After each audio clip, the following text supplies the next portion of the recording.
Good evening, everyone. I have 6 o'clock and a quorum of commissioners, so I will open up tonight's Mashpee Conservation Commission meeting for May 18th, 2023. We're meeting in the Wacoyet Meeting Room, Mashpee Town Hall, 16 Great Neck Road North. Our meeting tonight is being broadcast live on local cable channel 18 and streamed live on the Town of Mashpee website. Before we begin the meeting, if you would please join me in a salute to the flag. I pledge allegiance to the flag of the United States of America and to the republic for which it stands, one nation, under God, indivisible, with liberty and justice for all.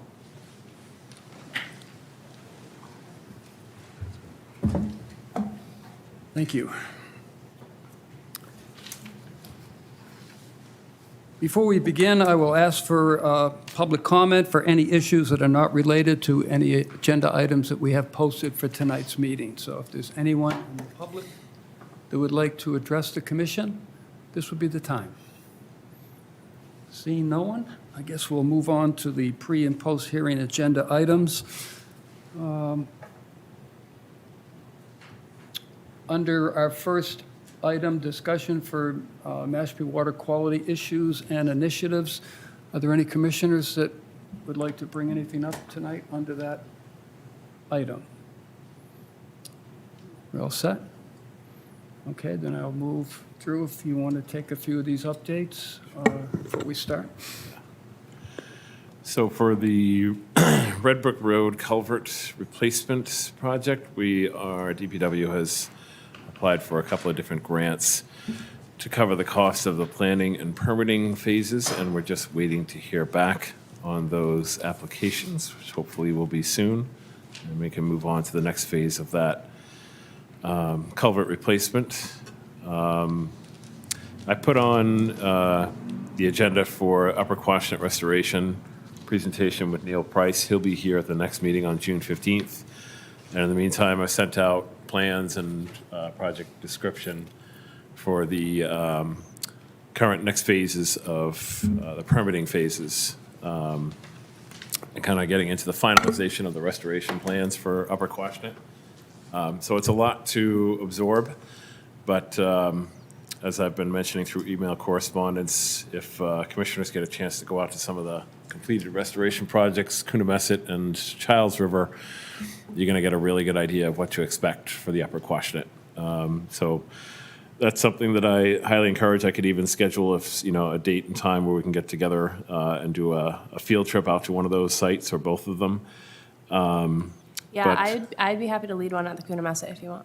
Yeah, that'd be great. Yeah, absolutely. So why don't we do that? Because I just went out there last week. It's really just blown away at how different it looks, and they're continuing to take on additional bog areas to restore them. But the areas they've done so far, it's just amazing. Yeah. I can't even believe how different it looks. I know. So we'll get that organized, work with Alex, and figure out a date and time to put that together out to the commissioners. Great. Bylaw Review Subcommittee, we didn't get around to meeting this week, so we'll put out some dates for it. We'll do it again. Not a problem. I still need a little more time to get some background on Reg 25 too, which we had discussed initially in our first meeting about that. And just to put it out there, I thought that there were two topics that eventually we could create new regulations for, that being beach nourishment and aquaculture. So I don't think we have anything on those topics, and they're pretty prevalent in our permitting review. So I think it'd be good to start researching, see what other towns have on those topics, and look at creating a couple of new regs for those. Yeah. So, Let's try for the first week of June on that. first week of June? Yeah. Okay. Second week of June. Sandy, you want- I won't be out of the country until June 7th, Okay. Okay. So Second. maybe if we can, when do you leave? 28th. Okay. If we can't do it just before the 28th, then Look at after before the 7th. 28th first, and if we can't do that, then it'll be Yeah. after the 7th. Perfect. We have tonight, after the meeting, it's going to be short. I'm putting the kids to bed tonight. Thought I'd try. Yeah. If you want me to stop there, if you want to open up the, Sure. we'll First just hearing. Move into this first hearing.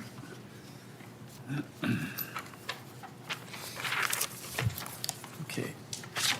Now calling the 6 o'clock hearing for Prescott White, 31 Fiddler Crab Lane.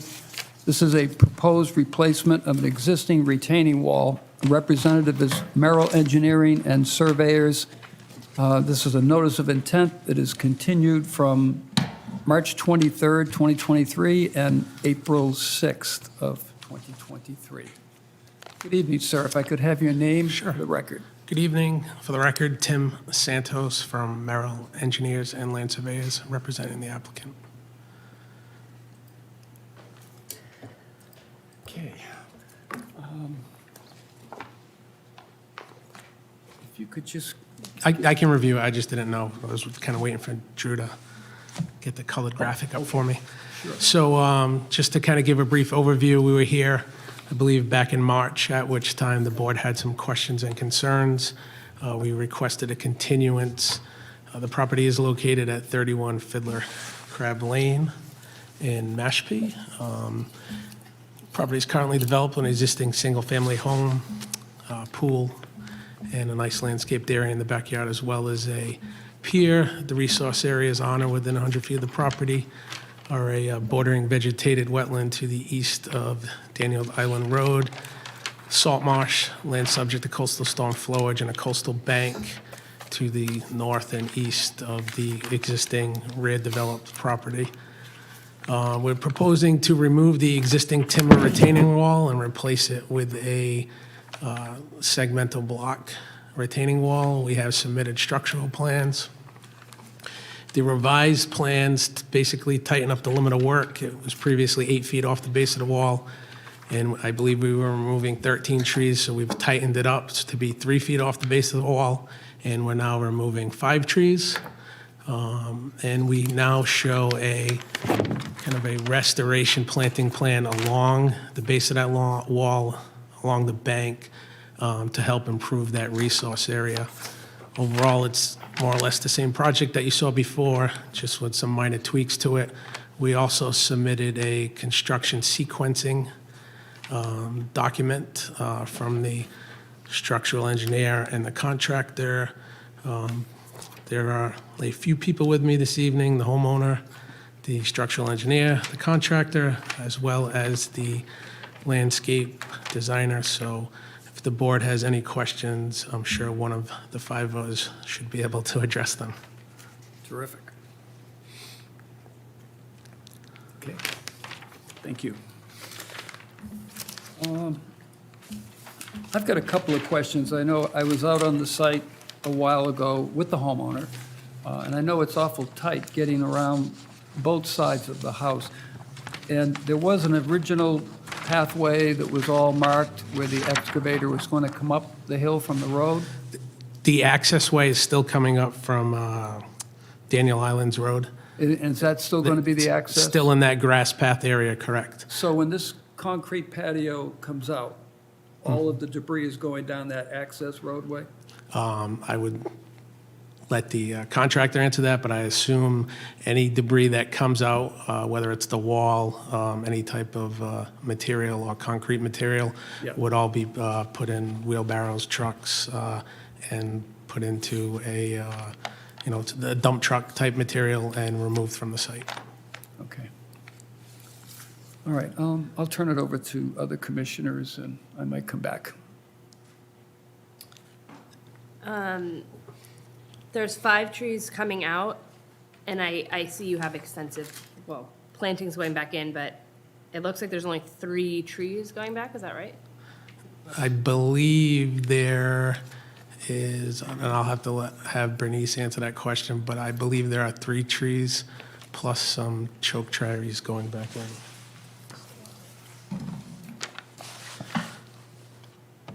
Hi, Bernice Waller Landscapes. Yes, we have 3 trees, 2 evergreens, 1 tupelo. I'm just curious,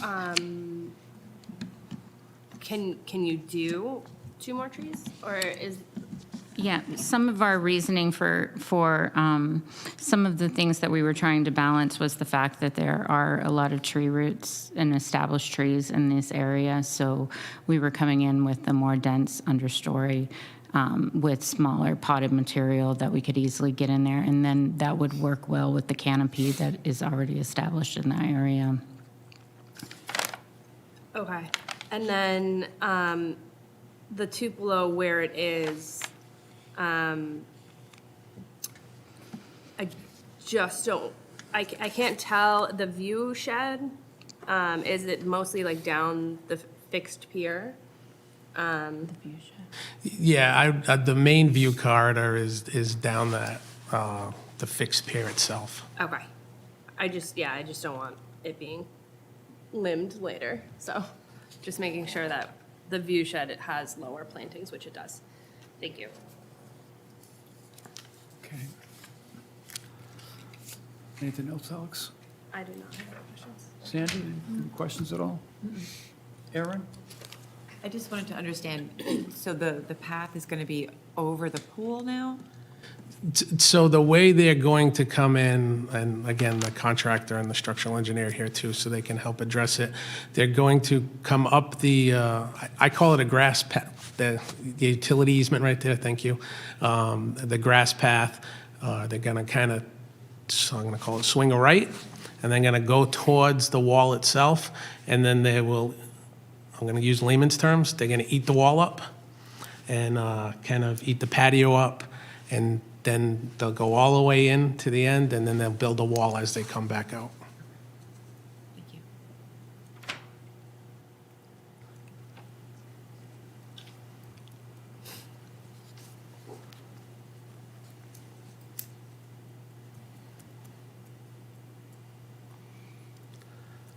Okay.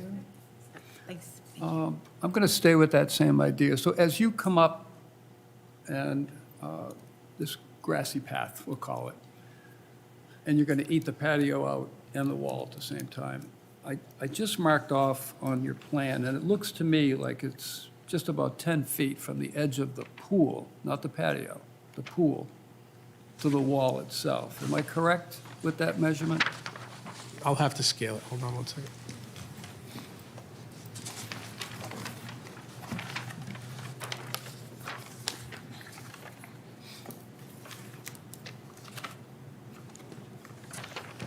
The closest point from, I'll call it the southeast corner of the pool, what kind of over where the diving board is, if you've been to the site. Yes. To the patio is 10 feet.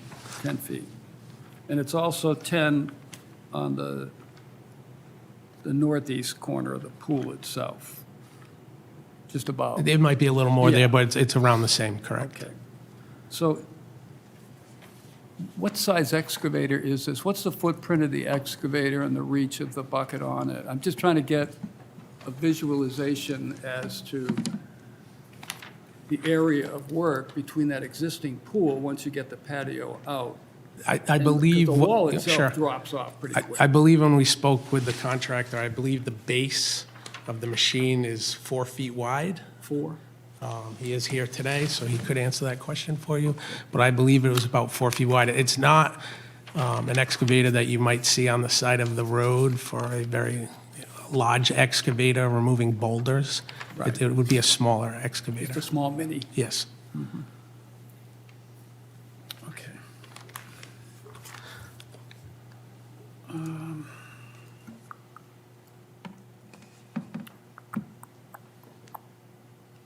And then everything underneath the pier itself, that's all handwork, right? Remember the day we were under the pier and I was looking up at where it was collapsed? The excavator's not going to be doing any work there? That'll all So, be done by hand under the pier? so there is a section, it's shown on the plan, and it is noted that first section of the pier, I'll call it kind of, it's just a landing. That landing will be removed so that they can move through to remove that wall to get around. Once the wall's constructed, that landing will just be put back down. Okay. So there's no pier reconstruction, it would just be that landing right there to kind of access from the patio to the pier. All right.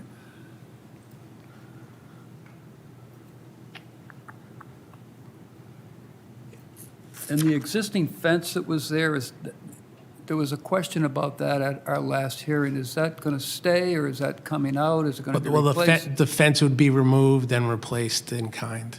I believe it's required by building department for the pool, although I'm not 100% positive on that, but I assume, and I believe the owner has younger kids, so I'm assuming he's going to want it for safety. Sure.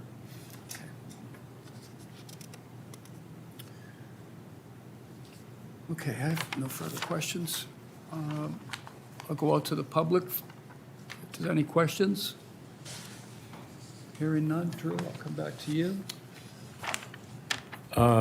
Just to clarify on the sequence of like construction, is this going to be like one part of the wall, rebuild, move on to the next section, so you're not leaving any areas exposed for an extended period of time as far as fill and, that sort of?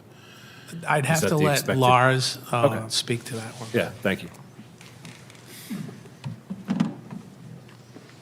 Good evening, Lars Jensen with Inghouse. We did the structural design. Excuse me, it's probably not absolutely totally defined exactly what the sequencing size is. Okay.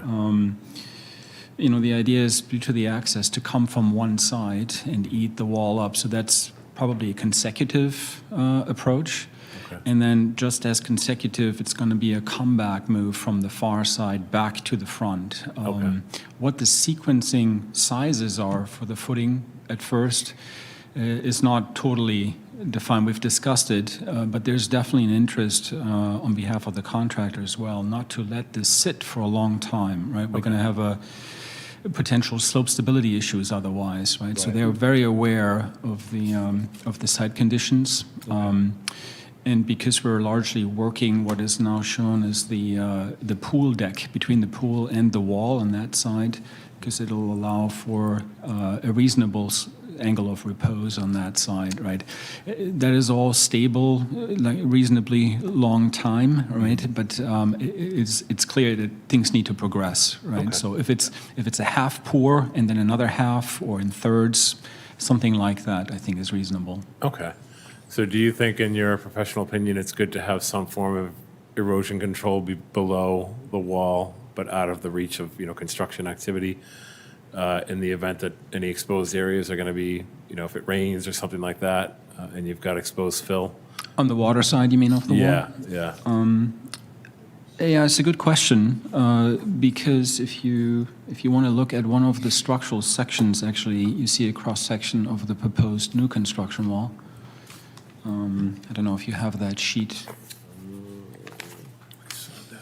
Sheet S1. Oh, yeah. Well, actually, you've got this is what I was talking about, the double stake straw wattles. Yep. Yeah, that's all I was really just wanting to make sure that those are in place in the event that any extended period of time, or if it rains and you've got exposed soil, you haven't shored up a certain area, that is in place.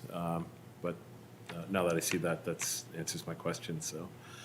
I did mention, too, in my comments about having a separate plan for mitigation, but I think the details on this one are pretty good. Shows it. It shows the Yeah, numbers this and part, the yeah. location, so Yeah. I think you can ignore that comment unless anyone wants to see that. So Board of Health, just their standard comments of noting the location of the septic system, restrict equipment, vehicle traffic over non-load-bearing H10 components. Building inspector comments saying a building permit is required if the total height of the wall is 4 feet or higher. And I recommend that the commission close an issue with conditions of construction monitoring of all proposed work and submittal of weekly work site reports and photographs from a designated individual hired by the property owner. It could be a member of the construction crew or just somebody in construction oversight. Whenever we encounter projects that are right up against a resource area or right on a resource area like Coastal Bank, we just want to make sure that we have plenty of oversight during that construction period, and this is all along a very steep coastal bank. So that's a recommended condition of approval. And then submission of a signed 3-year mitigation, monitoring, and maintenance contract between the property owner and a qualified wetland consultant, horticulturalist, or certified landscaper. Okay. Very good. Thank you. I wish I could just say so moved.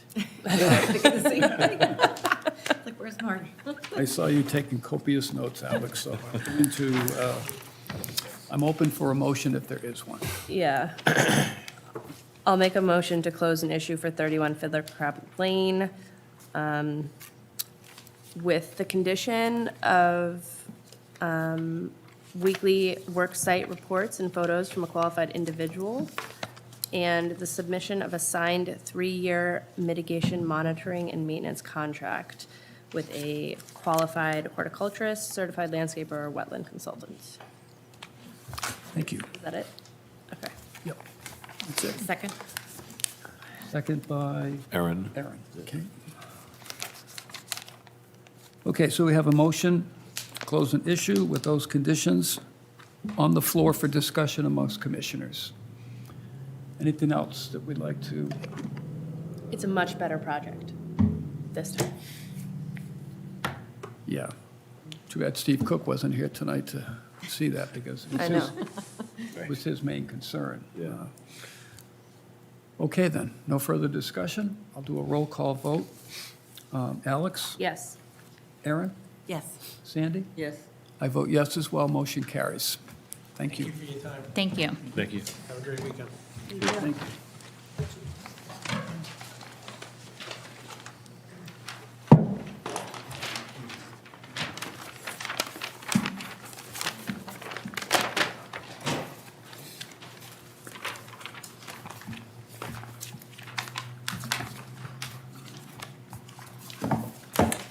There are no rods in those cement blocks on that wall? They No. just sit gravity on They top of just- each other with the yeah. 1-inch set off? Yeah. I don't think they have enough room for tieback rods with the pool there, so nothing that would be meaningful. Okay.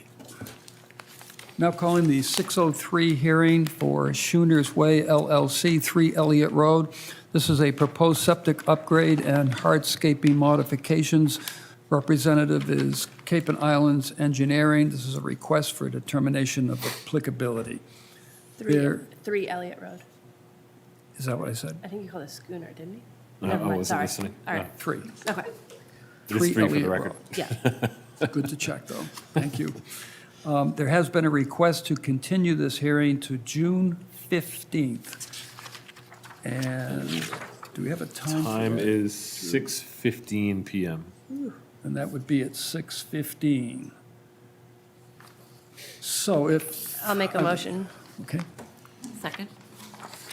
to continue to June 15th at 6:15 PM. thank you, Alex. Yeah. Is there a second? Yes. Second. Aaron, thank you. Any discussion, questions, comments on that? We're good? All right, I'll take a vote. Alex? Yes.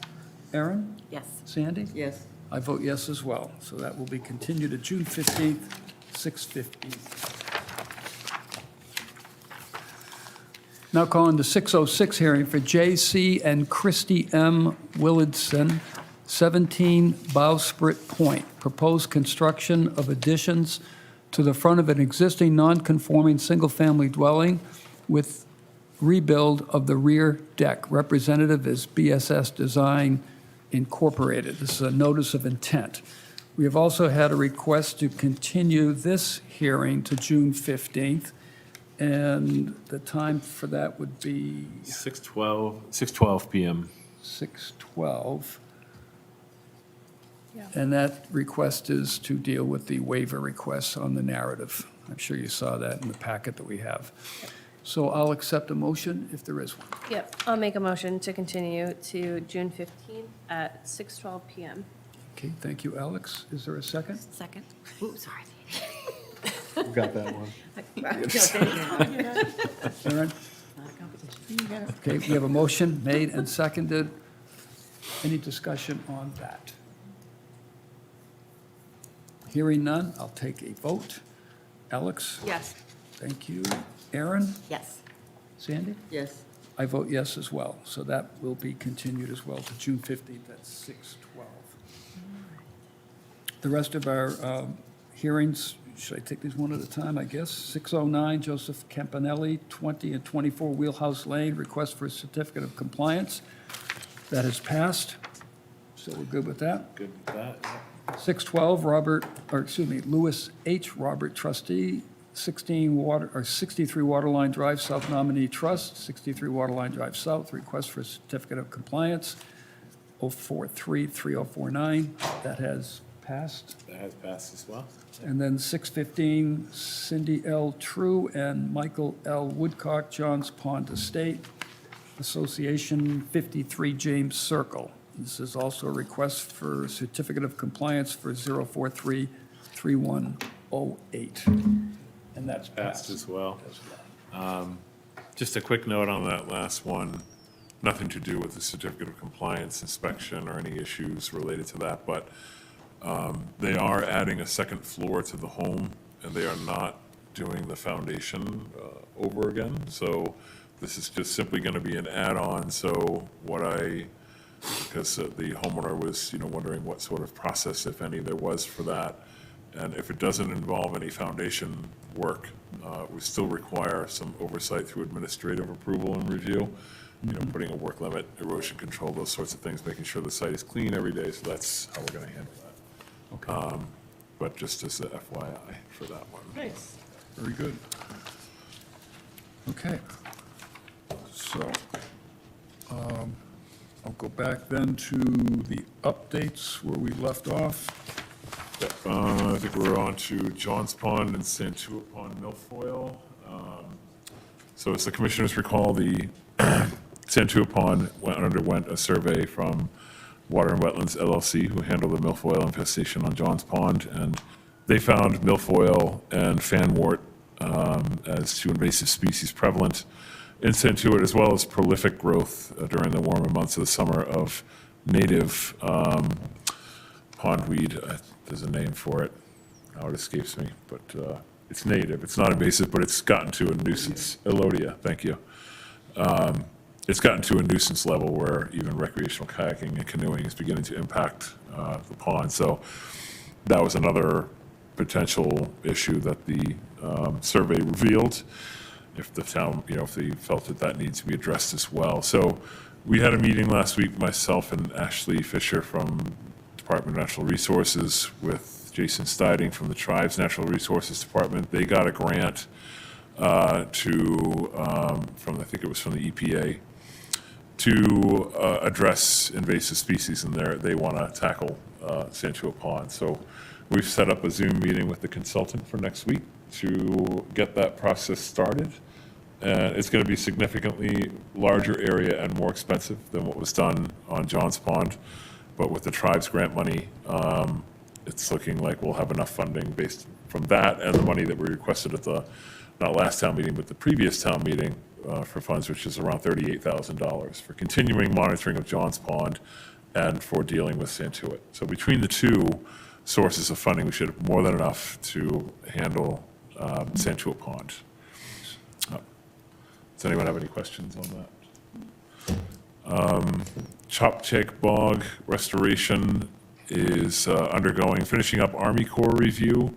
404 water quality certification as well is in progress. And then once those two are wrapped up, which should be hopefully soon, they will be, Horsley Witten being they, will come before the commission with a notice of intent from the Conservation Department to restore Chopchak bogs to wetlands.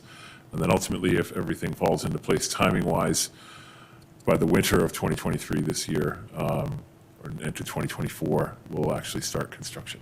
So getting there, closer and closer every day, which is nice to see. I did copy all of the commissioners on my comments. As the town planner had asked about what the commission had been doing to, improve our protection of wetlands and, any projects that we've been doing. So I sent a list and kind of timeline general about the regs we've been updating and the current and previous restoration projects that we have on our table, that being most recently Childs River, and then Chopchak and Upper Quashnet are the projects that we've been working on. And then some other ongoing projects like wildfire abatement, New England cottontail habitat work in conjunction with the partners of the refuge. So all of that was put into kind of like a summary timeline for Evan to incorporate into the local comprehensive plan. and I think that's coming to fruition soon as well. I'm still working, trying to meet with David Whedon from the Select Board to establish the Environmental Oversight Committee, and I thought that that would be a good committee to have discussion on land acquisition as well. Land acquisition, too, is an ongoing, both the town planner and I and the assistant agent are always, keeping tabs on what parcels are for sale. Wendy Williams is all too willing to help us with that process. So we've got, a lot of. Hang on, Drew, I just have a question though, how do you negotiate? So we reach out to landowners if they haven't reached out to us first, like as an option, to get the conversation going, to see if they're interested in selling, and if they are, then facilitating the application process to the CPA is the next step. And trying to, you're rarely going to have, from my experience, you're rarely going to have a meeting of the minds as far as what they consider the value of the land is and what CPA, because they hire their own appraiser. It's so archaic. Our process is not, it's just upsetting being in that world every day from the land trust point of view. And then Right. seeing a town spinning its wheels, not able to actually do a whole lot. I mean, I know you guys try, but yeah, I would push back on that and say we need to figure out some way or figure out what entity we need to be supporting to be the negotiation arm, to be the true fundraiser, piecing it together. It doesn't all have to be CPA funds. CPA can be a piece of it, Right. and then other funding can come from other places. Okay.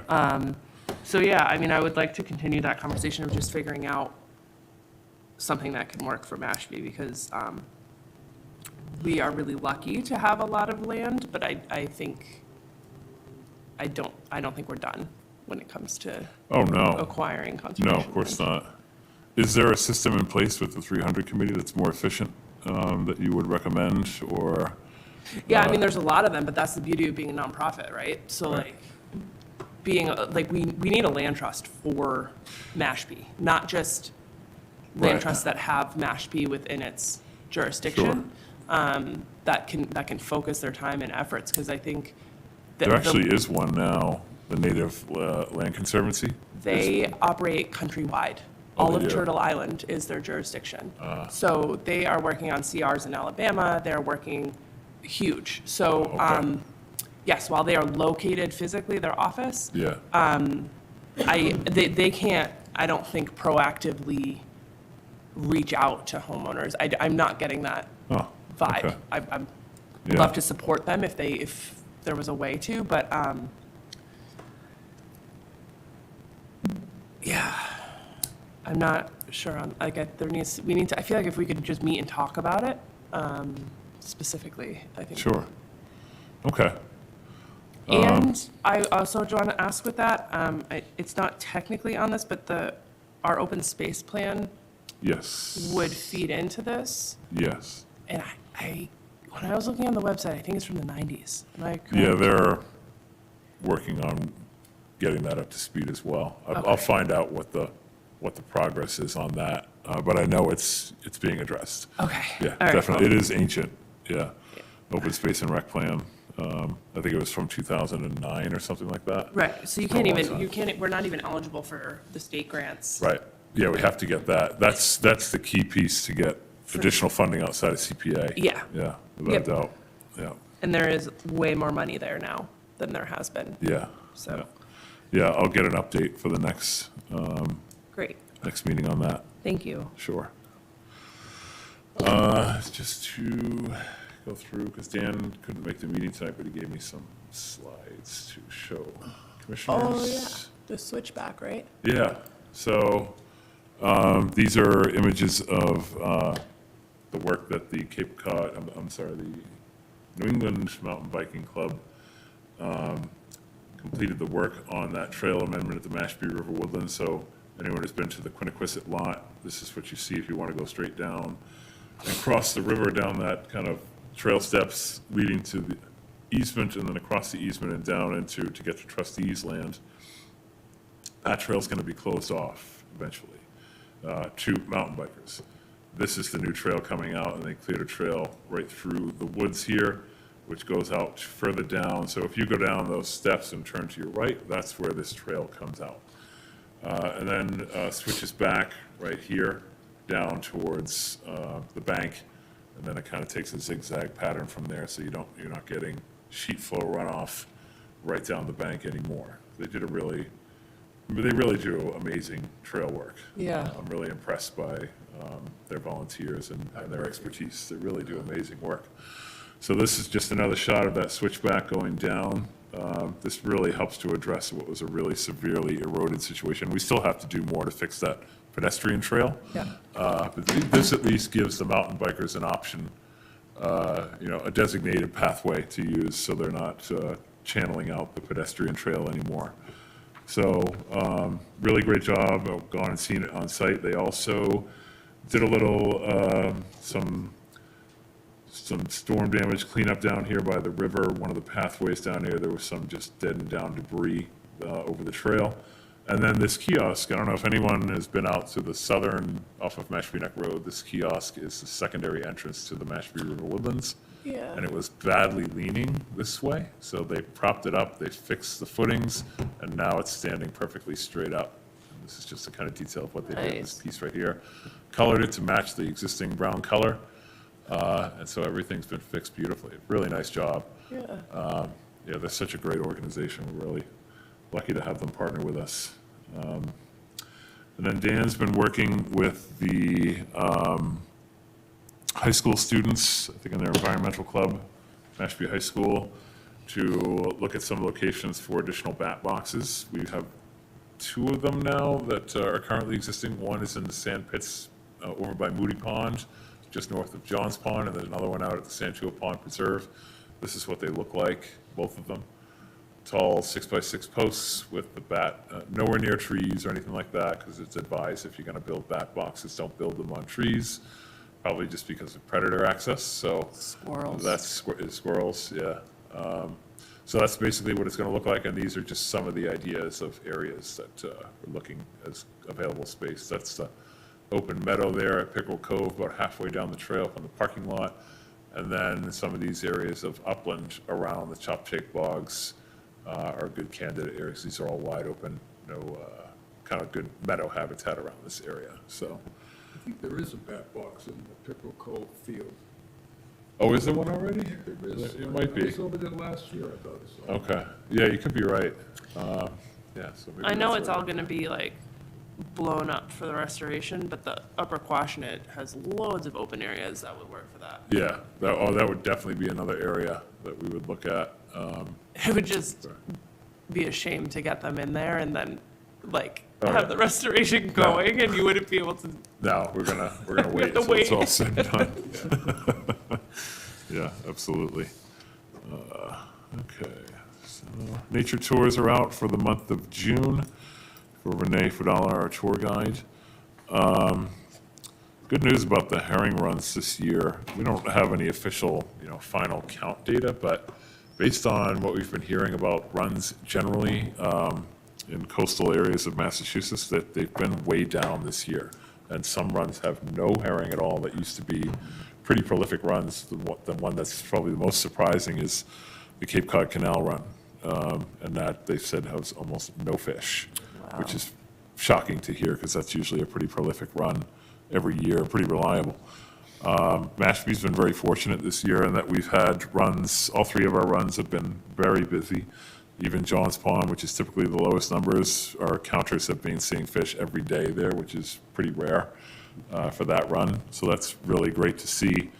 And we've been working with, we're going to have a meeting tomorrow, actually, with Representative Vieira and some other stakeholders, potential grant funding sources, NRCS, looking at the whole span of the Mashpee River from the outlet cage at Mashpee Wakeby Pond all the way down to where the concrete flume enters the river at the Wampanoag Heritage Museum. That whole stretch is the portion of the upper Mashpee River that needs the most attention. Yeah.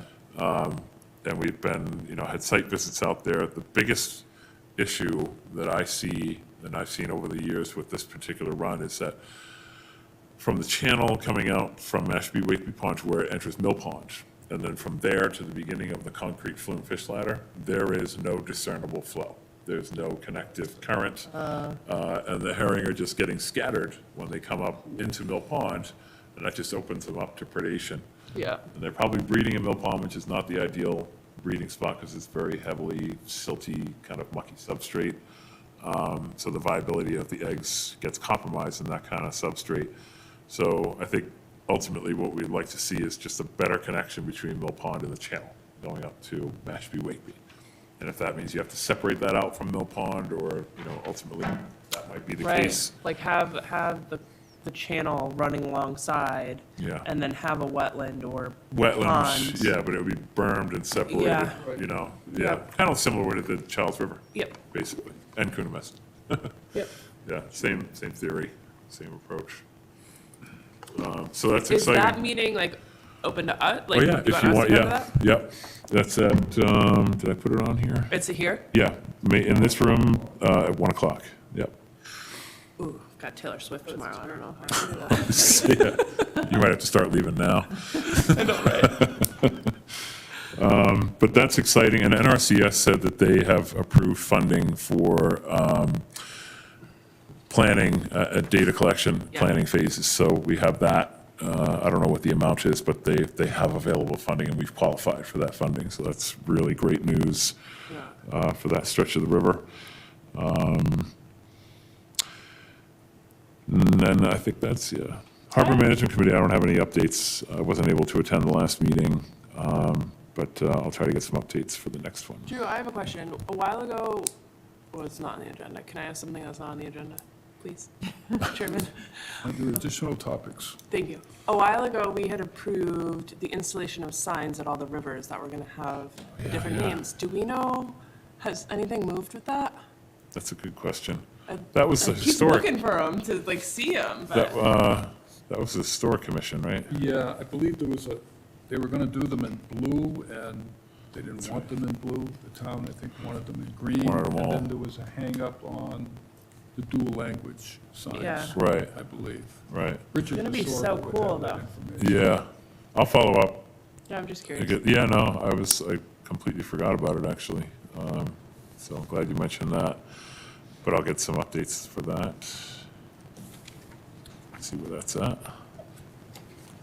And then I did send out correspondence that we received from MIPA, sent out to the property owner at 90 Pompanesett Island, that they are going to be required to file for, under the Massachusetts, MIPA stands for the Massachusetts Environmental Policy Act. And so, because part of that development is in the velocity zone, that triggers a MIPA threshold. And then they have to do I think it's an environmental notification form, or ENF is required under MIPA. And it could even, and it could require an environmental impact report if the ENF is not sufficient to address concerns. So, and as of yet, we haven't heard of a date yet for the superseding onsite.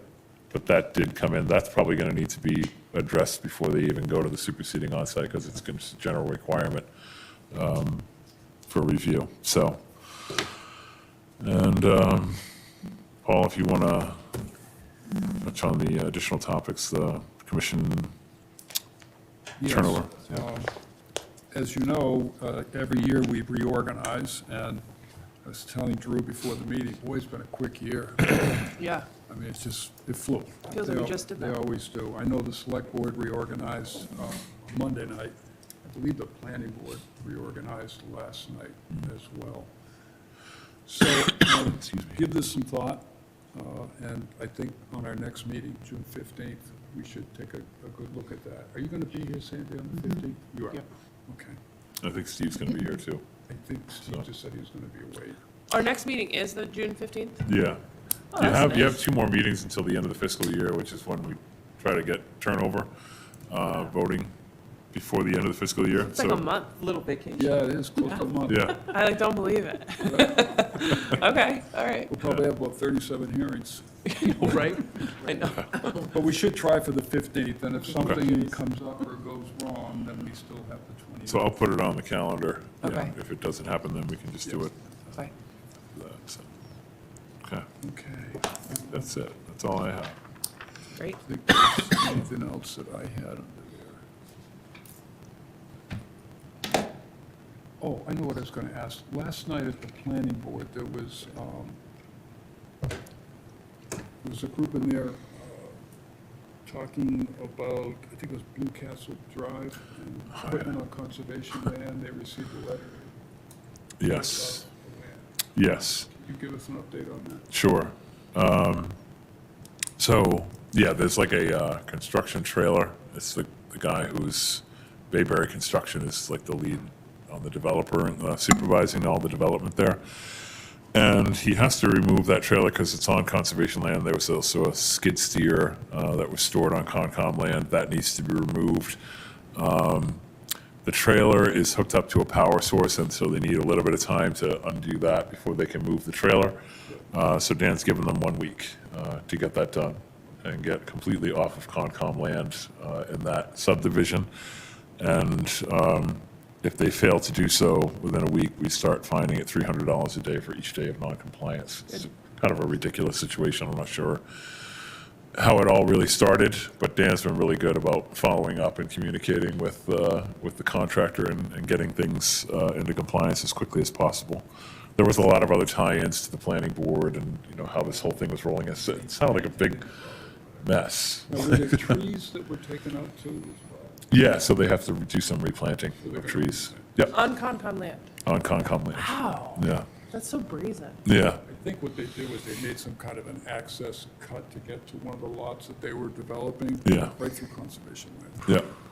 yeah. Yeah, and it's like a little tiny piece of conservation land. It's like one of these little isolated island lots, you know, in the middle of a subdivision, so, yeah. Those are like the first ones to get abused. And they take a lot of time. Yeah, yeah. Okay, I have nothing else. Other than taking credit for one of the fastest meetings.